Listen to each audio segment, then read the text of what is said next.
এই বড় বাজার এলাকাতে ঘটেছে এবং এখান থেকে থানা ঢিলছড়া দূরত্বে ফায়ার ব্রিগেডেরও দূরত্ব আছে। প্রায় ৪৫ মিনিট পরে ফায়ার ব্রিগেড এসেছে এবং হাইড্রোলিক ল্যাডার ছিল না। আমরা শুনেছি হাইড্রোলিক ল্যাডারও সরকার বা মুখ্যমন্ত্রীর সাথে সাথে দীঘাতে ছুটি কাটাচ্ছিল। খুব দ্রুততার সঙ্গে যদি এখানে উদ্ধার এবং রিলিফ ওয়ার্ক হতো তাহলে নাম্বার অফ ডেথ এত সংখ্যা হতো না, এটা প্রমাণিত সত্য। এই ঘটনা চাপা দেওয়ার চেষ্টা হয়েছে। মেয়র এবং পৌরমন্ত্রী বা রাজ্য সরকারের আরো একজন মন্ত্রী গত পরশুদিন এখানে এসেছেন, কিন্তু সংবাদ মাধ্যম বা বোর্ডার্সদের আত্মীয় স্বজনের কাছে তারা হতাহতদের সংখ্যা বা কি কি মেজার সরকার নিয়েছে কথা তারা বলেননি। তারা রাত্রি খানিকটা হওয়ার পরে বিশ্রামে চলে যান।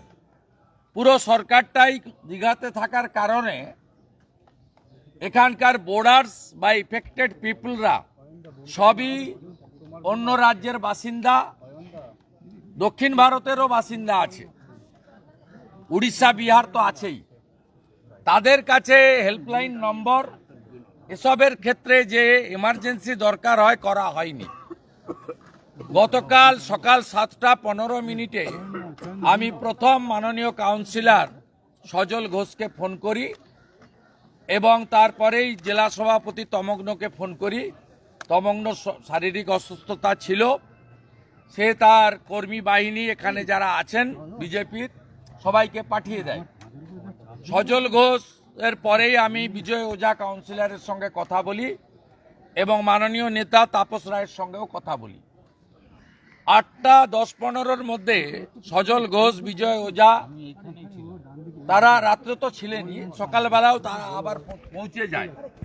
কারণ পুলিশ এবং সরকার মৃতদের সংখ্যা পরিচয় গোপন করছিল। এটা খুব উদ্বেগের বিষয় ছিল এবং কোনো হেল্পলাইন নম্বর চালু না থাকার কারণে আমরা আমাদের কাউন্সিলর সজল ঘোষের সেকেন্ড নাম্বারটা সোশ্যাল মিডিয়াতে দিয়ে আত্মীয় স্বজনকে সাহায্য করতে শুরু করি। এরপরে আপনি দেখবেন সকাল 9:10 সোশ্যাল মিডিয়াতে অন বিহাফ অফ বিজেপি এবং লিডার অব অপোজিশন হিসেবে আমি কন্ডোলেন্স পোস্ট করেছিলাম এবং আমি ধন্যবাদ জানাবো দেশের প্রধানমন্ত্রী নরেন্দ্র মোদীকে, যার এত ব্যস্ততা, কাশ্মীরের ইস্যু চলছে এবং অনেক আন্তর্জাতিক বিষয় রয়েছে, তার মধ্যেও তিনি কলকাতা বা বাংলার প্রতি তার যে আবেগ, দায়িত্ব পালন করে 9:30 প্রধানমন্ত্রী নরেন্দ্র মোদীজি কন্ডোলেন্সেস দেন সোশ্যাল মিডিয়াতে এবং তার প্রাইম মিনিস্টার রিলিফ ফান্ড থেকে নিহতদেরকে 2 লক্ষ টাকা, আহতদের জন্য 50,000 টাকা ডিক্লেয়ার করেন। যথারীতি আমাদের মুখ্যমন্ত্রী ঘুমাচ্ছিলেন, তিনি তার কোনো পোস্ট আপনি পাবেন না বিফোর প্রাইম মিনিস্টার।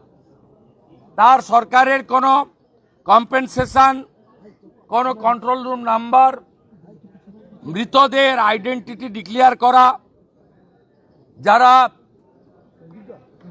আহত হয়েছেন কোথায় আছেন, হোয়াটসঅ্যাপ আউট, কোনোটাই ডার্কে রাখা হয়। আমাদের রাজ্য সভাপতি মাননীয় কেন্দ্রের রাষ্ট্রমন্ত্রী তিনি বিকেলে দিল্লি থেকে পৌঁছে এখানে আসেন। আমি অক্ষয় তৃতীয়ার সনাতন ধর্ম সম্মেলনে থাকার জন্য সন্ধে হয়ে যাওয়ার জন্য আমি এখানে গতকাল আসিনি। তো আমাদের দলের পক্ষে রাজ্য সভাপতি তথা কেন্দ্রীয় রাষ্ট্রমন্ত্রী তিনি এখানে ভিজিট করেন। আজকে আমরা সকালেই 10:30টার মধ্যে এখানে ভারতীয় জনতা পার্টির 12 জন বিধায়ক আমরা আমাদের এখানকার জনপ্রিয় কাউন্সিলর বিজয় ওঝা, সজল ঘোষ, জেলা সভাপতি তমগ্ন ঘোষ, সিনিয়র লিডার অর্জুন সিং, তাপস রায় সহ আমরা এখানে ফার্দার আরেকবার ভিজিট করি। আমাদের আজকে এখানে কতগুলো বিষয় প্রশ্ন রাখতে চাই। যে কলকাতাতে এই মুখ্যমন্ত্রী দায়িত্ব নেওয়ার পরে 11 সাল থেকে 2025 8টা মেজর ফায়ার হলো, যাতে hundreds of innocent people they lost their valuable life. 2011 AMRI hospital, 2018 Bagri market, Park Street office building এ আগুন নভেম্বর 2018, গণেশচন্দ্র এভিনিউ বাসাবাড়িতে আগুন অক্টোবর 2020, স্ট্যান্ড রোড অফিসে আগুন মার্চ 2021, ট্যাংরা গুদাম ঘরে আগুন এপ্রিল 2022, অ্যাক্রোপলিস মলে আগুন জুন 2024, ঋতুরাজ হোটেল লেটেস্ট 2025।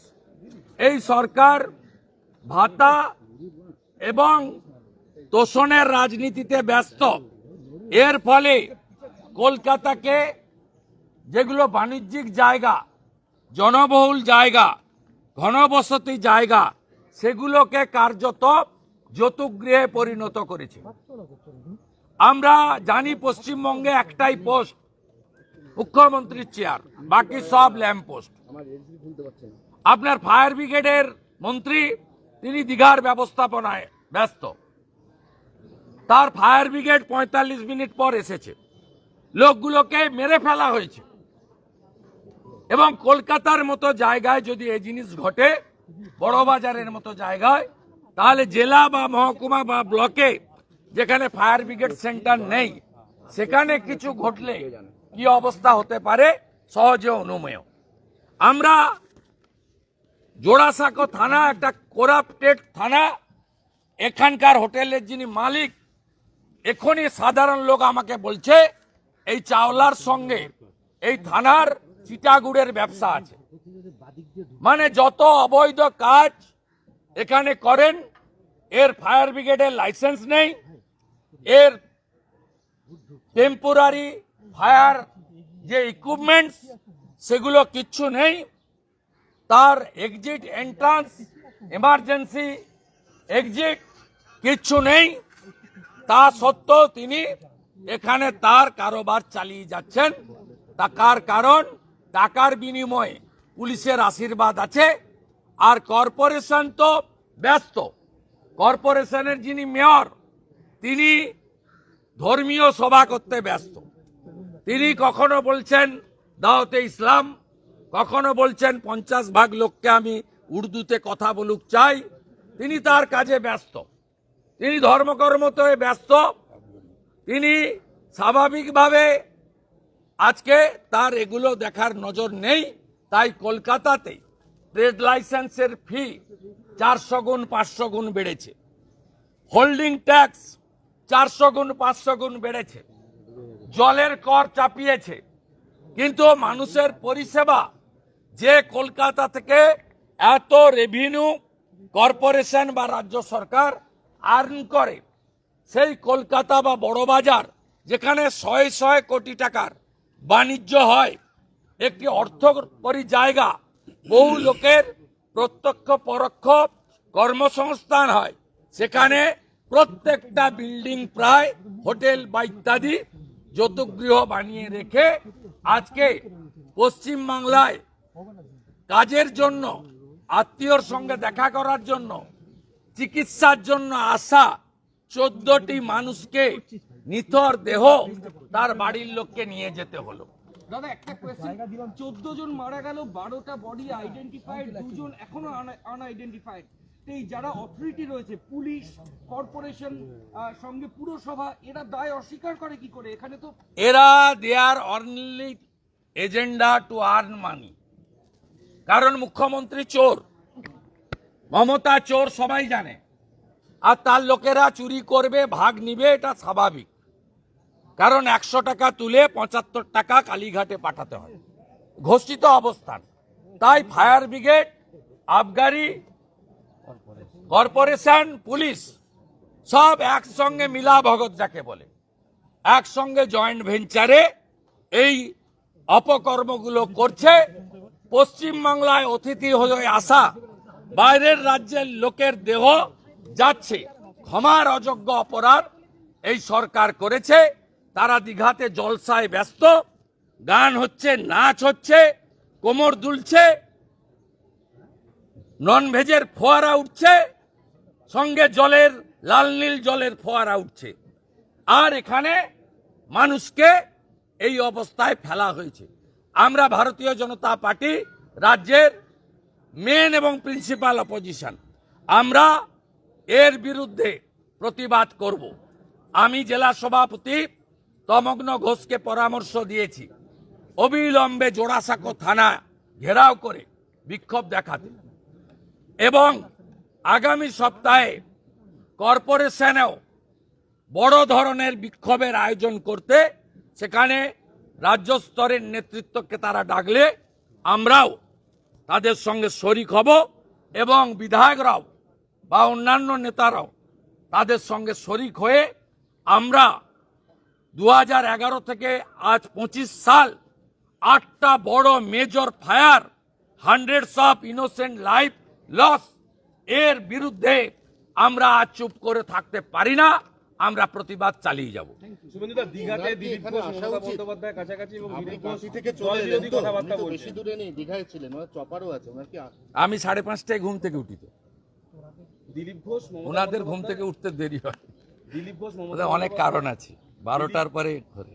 দিলীপ ঘোষ মমতা বন্দ্যোপাধ্যায়ের কাছাকাছি এবং দিলীপ ঘোষ দল বিরোধী কথাবার্তা বলছেন, কি বলবেন? আমি কোনো মন্তব্য করব না। গতকালই আমার অবস্থান আমি বলেছি, আমি কোনো মন্তব্য করব না। এগুলো আপনাদের কাজ, আপনারা এগুলো করছেন পশ্চিমবাংলার পীড়িত হিন্দুদের মধ্যে হতাশা তৈরি করার জন্য।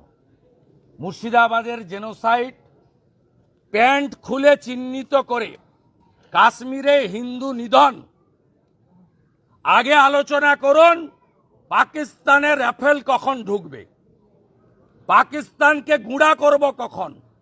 এইসব কথা আপনারা তৃণমূলের প্ল্যান্টেড এইসব প্রচার করেন।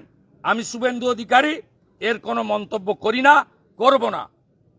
আমার 11-র আগে শপথ ছিল সিপিএম যাক, যে আসে আসুক, বাংলা বাঁচুক।